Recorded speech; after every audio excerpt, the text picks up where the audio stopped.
ஓம் சாய்ராம். என் அன்பு குழந்தையே, இந்த பூ மாலையை தொட்டு விட்டாயல்லவா? செல்வமே, நம்பிக்கையோடு தொட்டு விட்டாய்தானே? நிச்சயமாக உனக்கு வரும் புதன்கிழமை மங்கள செய்தி ஒன்று உன் செவியில் கேட்கும். ஆம் தங்கமே, நீ ஆசைப்பட்டது கிடைக்கப் போகுது. தட்டிச் சென்றது உன் கையில் கிடைக்கப் போகுது. இனி உன் வீட்டில் சுப காரியங்கள் நடக்கும். நீ முயற்சி செய்த வேலைகள் எல்லாம் வெற்றி பெறும். செல்வமே, நான் ஆரத்தியின் போது உன் துயரமான முகத்தை பார்த்தேன். இதோ உன் வீட்டில் மகிழ்ச்சி என்ற தீபத்தை ஏற்ற வந்து கொண்டிருக்கிறேன். உன்னை சூழ்ந்துள்ள துன்பங்கள் அனைத்தும் இனி விலகப் போகுது. எது கிடைக்காமல் கஷ்டப்பட்டாயோ, எது முடங்கி கிடந்தது என்று கஷ்டப்பட்டாயோ, அந்த கவலைகளும் கஷ்டங்களும் இனி மறைந்து காணாமலேயே போய்விடப் போகிறது. கலங்காதே. உனக்காக நான் குறித்த நல்ல நேரம் இப்போது வந்துவிட்டது. அதனால் தான் இந்த பூமாலையை தொட்டுள்ளாய். எந்த நேரத்தில் நீ எதை தொட்டால் எது நடக்கும் என்று அறிகுறியாக அமைந்துவிடும். இனி உன் வாழ்க்கை மங்களகரமாக அமையும். வெற்றிகள் அனைத்தும் உன்னை தேடி வரும். செல்வமே, நம்பிக்கை உள்ளவர்களுக்கு மட்டுமே நான் என்றும் உறுதுணையாக இருந்து செய்வேன். நல்ல வழிகாட்டுவேன். இன்று நீ துயரப்படுவது நாளைய நல்லதுக்குத்தான் என்பதை புரிஞ்சுக்கோ. பயப்படாமல் இந்த வாழ்க்கையை கடந்து செல். வாழ்க்கையில் நீ படும் வேதனைகளுக்கு நீ எடுக்கும் அவசரமான முடிவு கூட ஒரு காரணமாகி விடுகிறது. எனவே எப்போதும் நிதானமாக யோசி, பொறுமையாக முடிவு எடு. ஒருவர் உன் மனத்தை காயப்படும்படியோ அல்லது நீ செய்யாத தவறுக்காக உன்னை குறை கூறினாலோ அவர்களை விட்டு நகன்று விட. அதை காதில் வாங்கிக் கொள்ளாதே. வாதம் செய்யாமல் அவர்களிடம் பேசாமல் நகன்று சென்று விடு. குப்பைக்காரர்கள் அவர்கள், குப்பையை கிளறுபவர்கள். குப்பையில் இருப்பதால் குப்பை மட்டும்தான் தெரியும் அவர்களுக்கு. அதையெல்லாம் நீ ஒரு பொருட்டாக மதிக்கவே கூடாது, நினைக்கவே கூடாது. உன் மனம் காயத்தோடு இருக்கும்போது நீ அவர்களிடம் அன்பாக பேச நினைத்தால் கூட ஒரு சில நேரம் உன்னையே அறியாமல் வார்த்தைகளால் கோபம் வெளிப்பட்டு விடுமே. உன் கோபத்தால் பிறர் மனதை காயப்படுத்துவது தவறுதானே? பிறர் மனம் காயப்பட்டால் அதற்கான கர்ம வினைகளை நீதான் அனுபவிக்க வேண்டும். எனவே கவனமாக இரு, நிதானமாக செயல்படு, நிதானமாக பேசு என்று சொல்கிறேன். என் பிள்ளையானது நான் சொல்வதை நீ கேட்க வேண்டும். வாய் வார்த்தை விட்டு விடுகிறாய். அதனால் நிறைய பலன் அல்ல, நிறைய தீமையான பலன் உனக்கு கிடைத்து விடுகிறது. பொறு, கொஞ்சம் பொறு. கோபம் வரும்போது என் நாமத்தை கூறேன், மனம் சாந்தி அடைந்துவிடும்.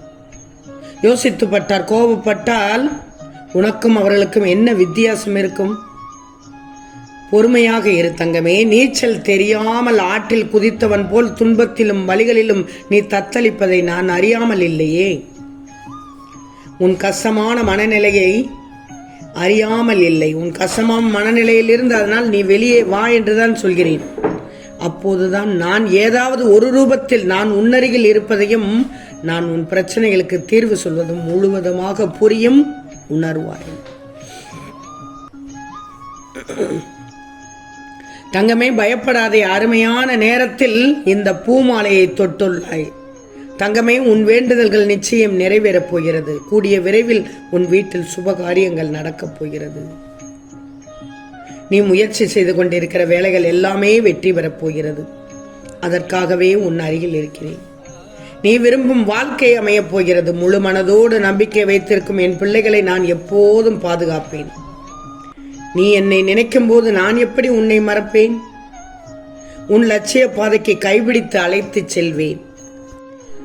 இது தெரியாமல் பதட்டமாக உள்ளாய்.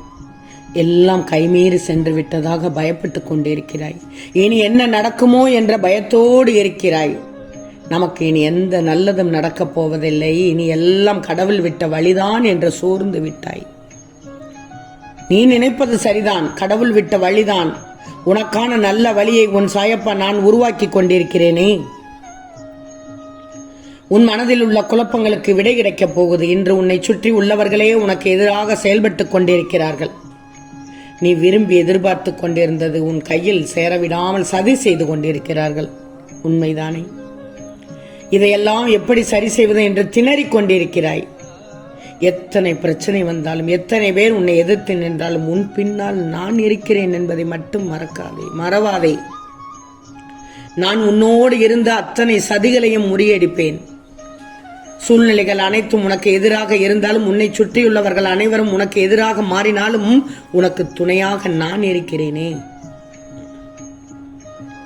அனைத்தையும் நான் பார்த்துக் கொள்வேன். இப்போது உனக்கு நடப்பது அனைத்தும் தவறாக நடப்பது போல் காட்சி அளிக்கிறது. அப்படி தவறாக நடப்பது போல் காட்சி அளித்தாலும் முடிவு என்பது என் கையில் தானே உள்ளது. அந்த முடிவை எப்போதும் நேர்மைக்கும் நியாயத்திற்கும் பரிசாகத்தான் நான் கொடுப்பேன். என் பிள்ளையின் கோரிக்கை நியாயமாக இருக்கும் பட்சத்தில் நான் எடுக்கும் முடிவு உனக்கு சாதகமாகத்தான் இருக்கும். சரியான நேரத்தில், தக்க தருணத்தில், உனக்கான வேளையில் அதை முடித்து தருவேன். பொறுமையாக இரு. உன் யோசனைக்கு எல்லாம் மேற்பட்டவன் நான்.